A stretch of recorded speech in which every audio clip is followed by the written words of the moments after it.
ഞാൻ ദിയാസന.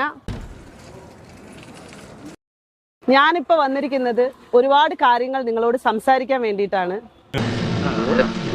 സജ്ന നൂർ എനിക്കെതിരെ വളരെ വിവാദമായിട്ട് വലിയൊരു അലിഗേഷൻ, ഞാൻ MDMA ഉപയോഗിച്ചു, ഞാൻ MDMA കൊടുക്കാൻ പ്രേരിപ്പിച്ചു, കൊടുത്തു, ഡീലറാണ്, തിന്നാൻ കൊടുത്തു എന്നൊക്കെ പറഞ്ഞിട്ട് ഒരു അലിഗേഷൻ എനിക്കെതിരെ വെച്ചിട്ടുണ്ടായിരുന്നു. നീക്കെന്ത് പേടിയുണ്ടോ? എന്തോ മുഖത്തിനൊക്കെ ഭയങ്കര പേടി തോന്നിക്കുന്നല്ലോ. ഈ ആരോപണത്തിൽ അവര് വായ കൊണ്ട് എന്തോ ഒരു വിഷയം വിളിച്ചു പറയുന്നു. എടി, ഉപ്പ് തിന്നവൻ വെള്ളം കുടിക്കും. നീ എന്താണ് ഇങ്ങനെ പേടിക്കണത്? അല്ല, സജ്ന സുഹൃത്തൊക്കെ ആയിരുന്നു. ഞാൻ ഒരു പ്രാവശ്യം ഫിറോസ്ഖയെ വിളിച്ചിട്ട് എന്താ ഫിറോസ്ഖ പ്രശ്നം എന്നൊക്കെ ചോദിക്കുമ്പോൾ ഫിറോസ്ഖ ഒരിക്കൽ പോലും സജ്നയെ പറ്റിയിട്ട് ഒന്നും മോശമായിട്ടൊന്നും പറഞ്ഞിട്ടില്ല എന്റെ അടുത്ത്. റസൂൽ പൂക്കുറ്റിയാണ് സജ്നയുടെ കാമുകൻ എന്ന് സജ്ന എന്നോട് പറയാണ്. ഇപ്പൊ എന്താ പറഞ്ഞ? സജ്നയും ഈ പറഞ്ഞ റസൂൽ പൂക്കുറ്റിയായിട്ട് റിലേഷൻഷിപ്പ് ആയ സമയത്ത് ഒരുപാട് പ്രശ്നങ്ങൾ ഉണ്ടായിട്ടുണ്ട്. അതായത് സജ്ന സൂയിസൈഡൽ അറ്റംപ്റ്റിന് ശ്രമിക്കുന്നു. ഇത് കാരണം റസൂൽ പൂക്കുറ്റി എന്റെ ഫോണിലേക്ക് കോൾ ചെയ്യുന്നു, എത്രയും പെട്ടെന്ന് ഒന്ന് ചെല്ലാവോ, ഒന്ന് സജ്നേനെ ഹെൽപ്പ് ചെയ്യാവോ എന്നൊക്കെ ചോദിക്കും. എന്നിട്ട് പിന്നെ അങ്ങനെ ഞങ്ങൾ ചെല്ലുമ്പോൾ അവള് സൂയിസൈഡ് അറ്റംപ്റ്റിന് ശ്രമിക്കുന്നുണ്ടാവും. അവളെ കൊണ്ട് ഹോസ്പിറ്റലിൽ പോയിട്ടുണ്ട്. എന്റെ ദൈവമേ. പിറ്റേ ദിവസം എടി ഞാൻ വെറുതെ ഇക്കായെ പേടിപ്പിക്കാൻ വേണ്ടിയിട്ട് ചെയ്തതാ കേട്ടോ, ഇതൊക്കെ എനിക്ക് വേറെ പ്രശ്നമൊന്നുമില്ല, എന്നാലേ ഞാൻ വരച്ച വരയിൽ നിക്കോളെന്ന്.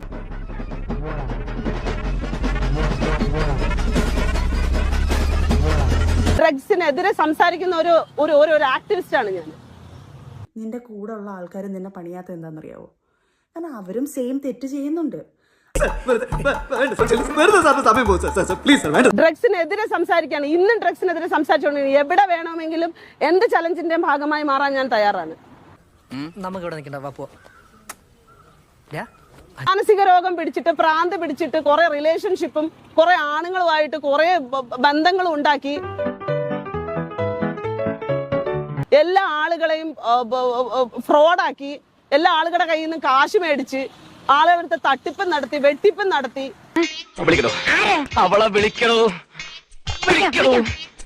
സമൂഹത്തിന് നാണക്കേട് ഉണ്ടാക്കി, കുടുംബത്തിന് നാണക്കേട് ഉണ്ടാക്കി, കുട്ടികളുടെ ഭാവിയെ കളഞ്ഞ്. നിന്നെ ഞാൻ വെറുതെ വിട്ടതാ, പോട്ടെ ജീവിക്കേ. കാര്യത്തിൽ ലോകത്താരെയും എനിക്ക് പേടിയില്ല. സ്വന്തം ഭർത്താവിന് കൊച്ചിനെ പോലും കൊടുക്കാൻ നടക്കുന്ന ഇത്രയും വലിയൊരു ഫ്രോഡാണ് ഈ സ്ത്രീ എന്നുള്ളത് ഞങ്ങൾ ആരും അറിഞ്ഞിട്ടുണ്ടായിരുന്നില്ല. നീ കൂടെ കോൺക്രീറ്റ് റസൂൽ പൂക്കുറ്റി എന്ന് പറയുന്ന ആള് ഫിറോസ് ഖാന്റെയും സജ്നയുടെയും ജീവിതത്തിൽ വന്നു. അവരുടെ ജീവിതം കുളം തോണ്ടി. അയ്യോ, ഞാനോ? മനസ്സാ, വാചാ, കർമ്മണാ. 4 കൊല്ലമായി അയാളുമായിട്ട് റിലേഷൻഷിപ്പ് ആണെന്ന് പറയുമ്പോഴും 2 കൊല്ലമായിട്ടേ ഉള്ളൂ തമ്മിൽ സെപ്പറേറ്റഡ് ആയിട്ട്. ചുമ്മാ ഇങ്ങനെയുണ്ടോ കള്ളന്മാര് ലോകത്ത്? വെറുതെ ഇങ്ങനെ കുരുക്കഥ നുണകൾ പറയല ഇവന്റെയൊക്കെ ഹോബി. അതിന്റെ ഇടയിൽ അവള് നടത്തിക്കൊണ്ടിരുന്ന എല്ലാ സാധനങ്ങളും ഇല്ലീഗലായിട്ടും ലീഗലി ഒരു ഹസ്ബൻഡ് നിലനിൽക്കൊക്കെ തന്നെ ചെയ്തതാണ്. ആര്? ഞാനോ? അതെ, താൻ തന്നെ. ഒരാളെ തോൽപ്പിക്കാൻ വേണ്ടി ഇങ്ങനെ കല്ല് വെച്ചെന്നോണോ പറയരുത് ദിവസം. ഫിറോസ്ഖയുടെയും സജ്നയുടെയും ജീവിതം നശിപ്പിക്കാൻ വേണ്ടി തന്നെയാണ് റസൂൽ പൂക്കുറ്റി വന്നത്. ഇനി ഞാൻ പറയാൻ പോകുന്ന വിഷയം എന്ന് പറയുന്നത്, കയ്യിന്ന് പോയടാ ചാർലി. ഇവര് എത്ര ആളുകളായിട്ട് നിന്ന് കാശ് മേടിച്ചിട്ടുണ്ടെന്ന് അറിയോ? ഫിറോസിക്ക പറഞ്ഞിട്ടുള്ള പല പുരുഷന്മാരെ കയ്യിൽ നിന്നും ഇവര് കാശ് വാങ്ങി, ലക്ഷങ്ങള് കാശ് വാങ്ങി ബ്ലാക്ക് മെയിൽ ചെയ്ത് അവര് പേടിച്ചോടിയ കഥകൾ ഉൾപ്പെടെ എന്റെ കയ്യിലുണ്ട്. എന്നാലും ഇത്രയും ഞാൻ പ്രതീക്ഷിച്ചില്ല. റസൂൽ പൂക്കുട്ടി ഒരു പൂക്കുട്ടി മാത്രമല്ല, ഈ പൂക്കുട്ടിക്ക് പല ബന്ധങ്ങളും വേറെയും ഉണ്ട്. പാലക്കാട് ഒരു കേസ്, പാലക്കാട് 2 കേസ്, കൊല്ലത്ത് 1 കേസ് എനിക്കറിയാം. ഇത്രയും മതി. റസൂൽ പൂക്കുട്ടീനെ പറ്റിയിട്ടാണ് ഇതൊക്കെ വെച്ചിരുന്നിട്ടാണ് സജ്ന തോന്നി. അതങ്ങനെ വരൂ, അതങ്ങനെ സംഭവിക്കൂ. ഈ ലോകത്തിന്റെ ഒരു പോക്കേ. പിന്നെ സജ്ന പിന്നെ ഈ ലോകം മൊത്തത്തിലെ ഒരു സർക്കിൾ ഓഫ് പീപ്പിൾ ആയത് കൊണ്ടിട്ട്, ഒരു മാഡം ആയത് കൊണ്ടിട്ട് പ്രശ്നമില്ല, എല്ലാരും കണക്ക് തന്നെയാണ്. വിദ്യാഭ്യാസം കുറവാണെന്നേ ഉള്ളൂ, കുറെ വിദ്യകളും സകല അഭ്യാസങ്ങളും ഒക്കെ പഠിച്ചവനാണ് ഞാൻ.